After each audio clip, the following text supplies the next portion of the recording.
50개의 사연들이 엮어낸 모두가 함께 듣는 전태일 평전 오디오북 1부 어린 시절 2화 밑바닥에서 2012년 여름 때야끝이 쨍쨍 내리쬐는 어느 한낮에 전태일은 아무도 반겨줄 사람 없는 부산의 거리를 걷고 있었다. 이때의 모습을 그의 수기는 이렇게 그리고 있다. 전태일은 1969년부터 1970년에 걸쳐서 자신의 어린 시절을 회상한 방대한 분량의 수기를 썼는데 이 책 속에 따로 출처를 밝히지 않은 인용문은 모두 그의 수기에서 인용한 것이다. 태양은 마른 대지 위에 그 무엇이라도 태워버릴 것 같이 이글거린다.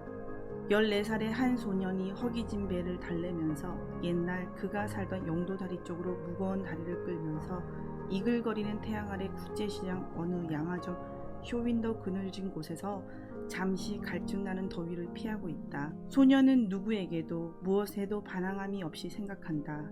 아, 저 사람들은 무엇이 그렇게 재미있기에 전부가 다 행복한 얼굴들일까? 나는 왜 이렇게 배가 고파야 하고 항상 괴로운 마음가짐 그리고 떨어진 신발에 남이 입다 버린 계절에 맞지 않은 헌때뭉치 옷을 입어야 할까? 누구 하나 그 소년의 의무를 풀어줄 사람은 없다.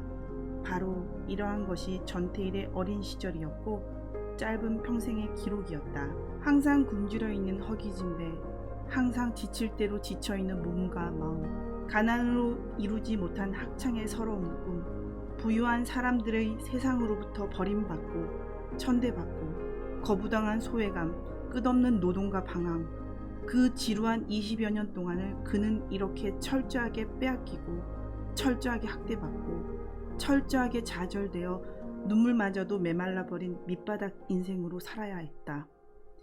1948년 9월 28일 이제 막 일제로부터 해방된 우리 민족이 다시금 강대국의 싸움에 희생물이 되어 좌우 대립 속에 소용돌이를 치고 있을 때 전태일은 대구에서 태어났다. 아버지 전상수 씨는 피복 제조업 계통의 봉제 노동자였는데 나이가 들면서부터는 집에다 미싱 한두 대를 차려놓고 자작으로 피복 제조업을 하거나 상리를 하였다. 원래 소규모 피복 제조업이란 수요의 변동이나 외상 거래의 불안에 영향을 크게 받아 매우 투기성이 농후한 것이어서 그는 여러 차례 실패를 거듭하는 사이에 좌절감이 쌓여 어느샌가 폭음과 술주정이 버릇이 되어버렸다. 제조업에서 실패를 보면 가산진물을 다 팔아 빚을 갚고 나서 빈털터리인 가족들을 길바닥에다 버려둔 채 휙 집을 떠나 몇 달이고 떠돌아다니면서 하기 싫은 임시 노동자 생활을 하고 그러다가 또 미싱 한 대라도 차려놓을 기회가 생기면 다시 가족들에게로 돌아오고 그러다가 일이 뜻대로 잘 되어 나가지 않으면 폭음과 술주정을 일삼으며 죄 없는 아내와 자식들에게 욕설과 매질을 퍼붓는 이것이 그의 어두운 평생이었다. 어머니 이소선 씨는 연약한 몸이었지만 매우 명석한 두뇌와 강인한 정신을 가진 사람이었다. 그녀의 친아버지는 그녀가 3살 때 농촌에서 항일 독립운동에 가담하였다는 혐의로 일제 경찰의 손에 끌려가 동네 뒷산에서 학살되었다. 그 뒤 개가한 어머니를 따라 의붓 아버지 밑에서 자라면서 그녀는 온갖 서름을 겪고 농사일에 혹사당하였다. 처녀 시절에는 이른바 대의 신타이로 대구에 있는 방직 공장으로 끌려가 강제노동을 당하기도 하였다. 8.15 해방 후 고향에 돌아와 전상수 씨와 결혼하고부터는 남편과 자식들을 먹여 살리기 위하여 문전걸식에서 강주리 행상에 이르기까지 닥치는 대로 온갖 종류의 노동에 시달렸다.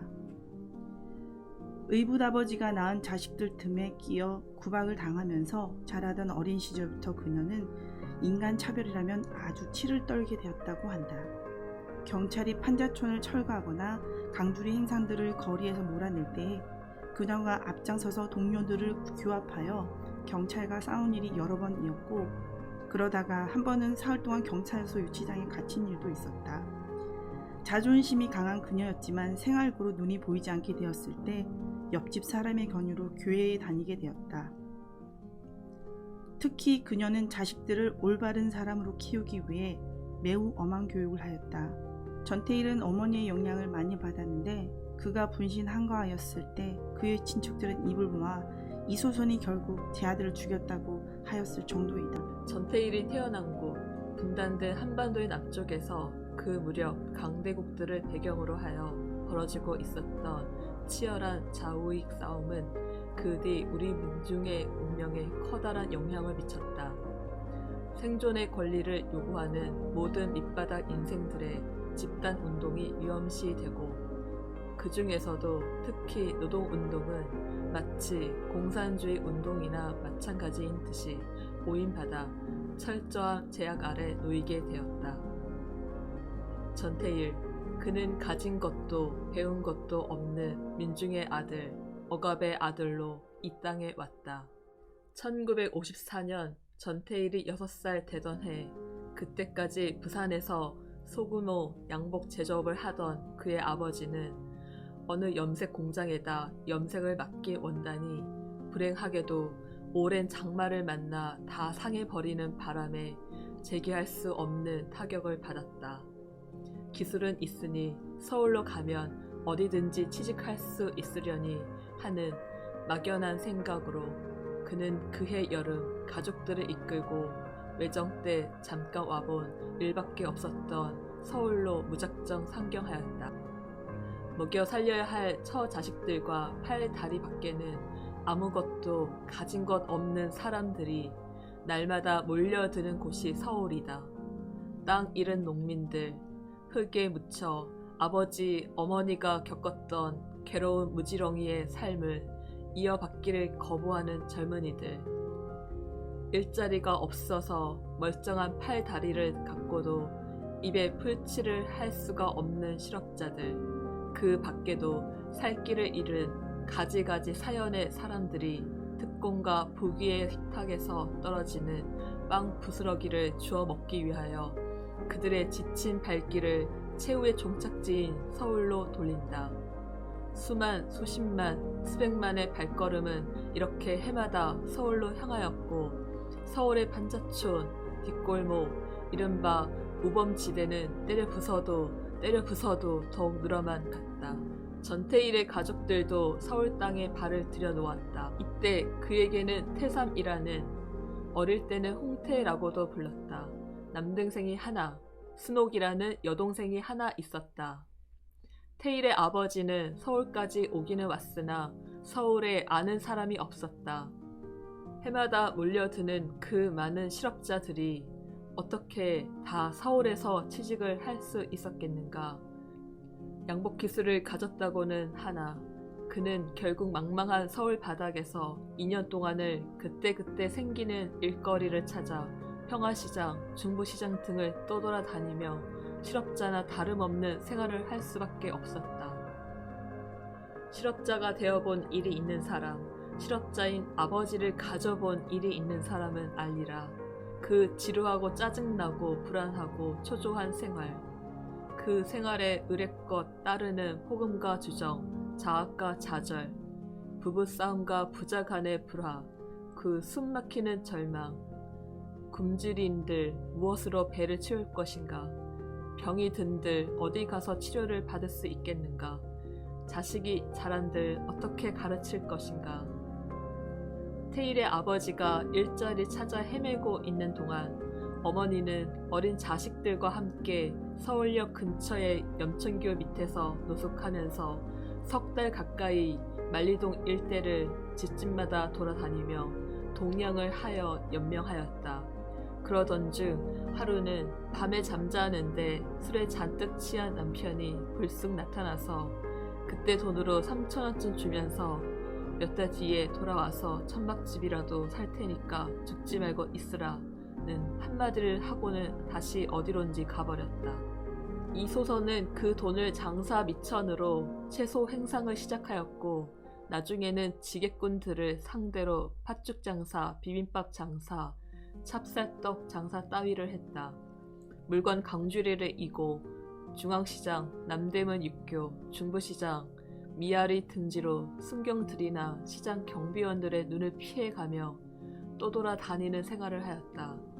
그동안 그녀는 하루하루 번 돈에서 쌀아기 쌀 반대씩만 팔아 먹고 남는 돈은 10원, 20원씩 모조리 저축하였는데 한 2년 동안 그렇게 하여 저축한 돈에다 남편이 때때로 번 돈을 합하니 천막집 한 채에 재봉틀 한 대를 살 만큼 되었다.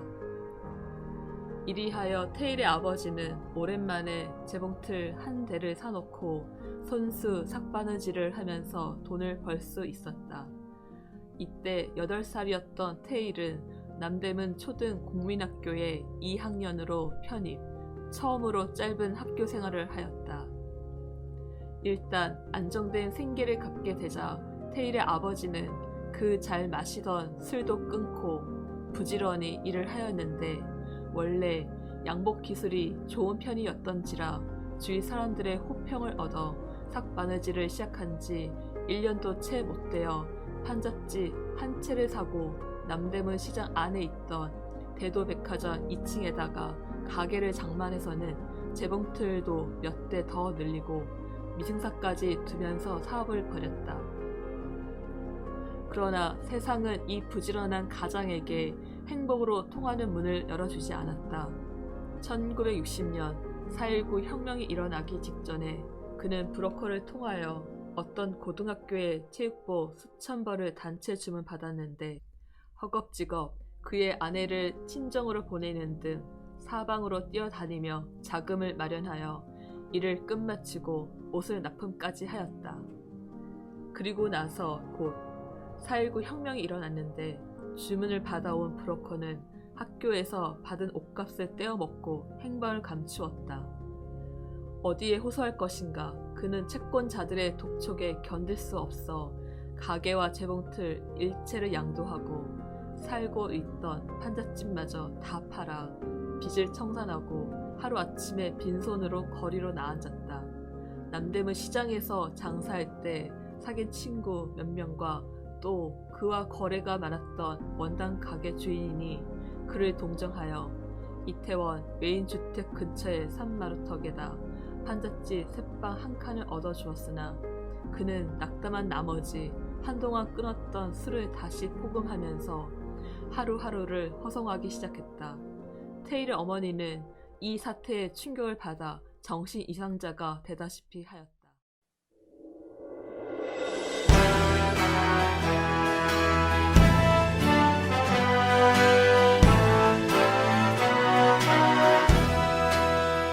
전태일 50주기를 잘 기념하는 방법.